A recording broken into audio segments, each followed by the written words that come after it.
All right, the Vermont Mountaineers with a doubleheader at Recreation Field today. Hi, Taylor. Hey, Lauren, that's right. The Winnipesaukee Muskrats visiting Montpelier, and both teams working some magic. Coming up, I'll have the highlights from both games as red-hot Vermont tries to win its 30th game. Good evening, everyone. It was a hot day at the ballpark today. I was in Montpelier for a doubleheader between the Vermont Mountaineers and the Winnipesaukee Muskrats. Vermont getting on the board early in the first 7-inning game because of a sac fly and an RBI single in that first inning. The Muskrats countering in the third with two of their own, a single to center and a fielder's choice. With 2 outs in the bottom of the fifth, outfielder Evan Fox drew a walk and then put his speed on display. He swiped second base right there, throwing all the way into the outfield. He took third on the catcher's throw, and then a miscue allowed him to come all the way around to home for the go-ahead run. Winnipesaukee came right back with an RBI single in the top of the sixth to tie the game. Bottom 7 and Vermont able to rally with 2 outs. Check this out. They load the bases and then a wild pitch brings in Tom Rusciti from third. Vermont wins it 4-3 and with it able to pick up win number 30 on the season. In Game 2, Winnipesaukee getting its revenge on Vermont after a scoreless first inning. Tyler Grodell with a 2-out RBI single for the 1-0 lead. Next inning, Patrick Roach lifted this 2-run shot to right field, and the Muskrats had some cushion against the best team in the NECBL. That was important as Vermont scored 2 runs later in the game, but it was too little, too late. Muskrats able to split the doubleheader today by taking Game 2 3-2.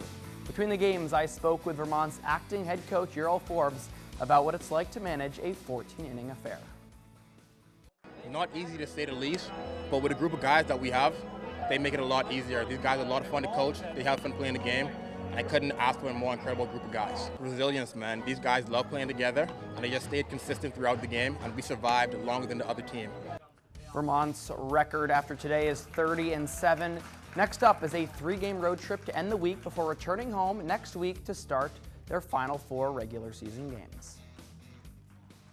And the Vermont Lake Monsters traveled to Brockton tonight to face the Rocks, who sit at the bottom of the Futures League standings, and Vermont playing from behind almost the entire game. Bottom first, and D'Angelo Ortiz gives Brockton a 1-0 lead. Although the Monsters scored 2 in the next half inning to take a brief lead, Brockton added 5 back in the bottom of the second, and most of it was due to bad execution by Vermont. The Lake Monsters walking in a run, allowing 3 to score on another single by Ortiz. That dropped in just fair right there, and then hitting a batter to bring in the 5th run of the inning. Vermont finally made some progress in the 5th inning when 3 runs were scored thanks to a Brian Schaub double and a Marco Filez single, but the pitching could not hold firm, and Brockton got to double digits in the 6th inning. A very sloppy defensive outing by Vermont. Only 1 error committed, but 10 walks allowed. Lake Monsters lose this one 10-7. Team still maintains that 7.5 game lead in the Futures League standings. Are you a fan of the Vermont Green but can't get down to Virginia on Friday to support the team in their first ever playoff game? Well, the team has you covered. There will be a playoff watch party at Vivid Coffee Roasters on Cherry Street in Burlington. Drinks and snacks will be available for the 7:30 kickoff as the 8-seeded Green take on the number 1 seed in the East, Lionsbridge FC. That watch party is going to be packed. Oh, I can't wait. I hope I can make it down there. That will be a lot of fun. By the way, what a bummer that the Monsters lost, huh? You know, it happens. They still have an incredible record in the Futures League standings. As I said, 7.5 game lead. Yeah. Playoffs, it should be fun for playoffs. And tomorrow, you know, they're getting rings handed out at the field. I'll That's be there right. for that. Yes, awesome. Okay, Taylor, thank you.